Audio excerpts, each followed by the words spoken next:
நாம சங்கீர்த்தனம் நல்லதுக்கும்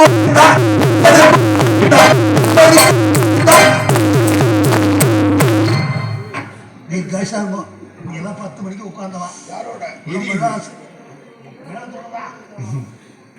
காலையில் அசதியா சொல்லுங்க. ஆமா ஆமா சத்து நாள் உடம்பு ஆஸ்வாதம் பண்ணிடுவாங்க. ஏன்னா அவள் அங்கே கூப்பிடுறேன். 1000 நாடகம் ஆடினாலும் ராஜா ஹரிச்சந்திர நாடகம் ஆடி முடிக்க வேண்டும் என்பது பழமொழி. காரணம், ஹரிச்சந்திரன் ஆட்சிய காலம் கிரேதாயுகம், நாம் எல்லாம் வாழ்ந்து கொண்டிருப்பது கலியுகம். கிரேதாயுகத்திலே ஹரிச்சந்திரன் ஆட்சி காலத்திலே 12 வருடங்கள் மழை கிடையாது. அப்படி மழை இல்லாத போது வர்ண பகவான் நோக்கி ஹரிச்சந்திர மாமன்னன் மிகப்பெரிய வேள்வி எனும் யாகம் தவம் செய்கிறார். 12ஆம் ஆண்டு நிறைவில் பூலோகத்திலே ஹரிச்சந்திரனுக்கு வர்ண பகவான் காட்சி கொடுத்தார்.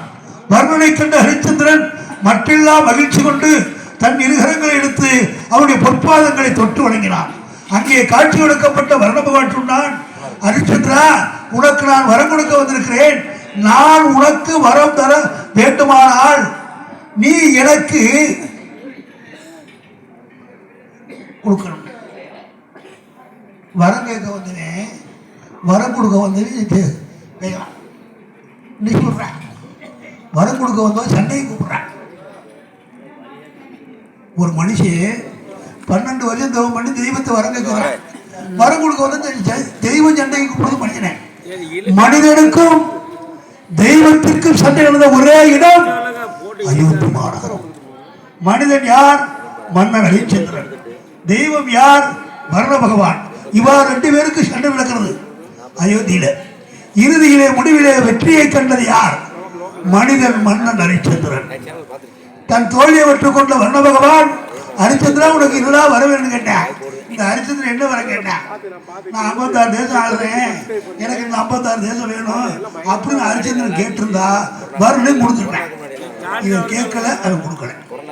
அல்லது குபேரனை வர சொல்ல உனக்கு செல்வங்கள்லாம் நேற்று தர சொல்ற அப்படின்னு ஹரிச்சந்திரன் கேட்டிருந்தாலும் வர்ணம் வாங்கி கொடுத்துருப்பேன். இவன் கேட்கல. அப்ப என்ன வரம் கேட்டான்?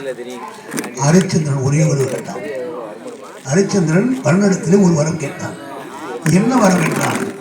வர்ண பகவான், எனக்கு பின்னால் எனது சந்ததிகள், இந்த சந்ததிகள் என் வரலாற்று காவியங்கள் எங்கெல்லாம் நிகழ்த்துகின்றார்களோ, நடாத்துகின்றார்களோ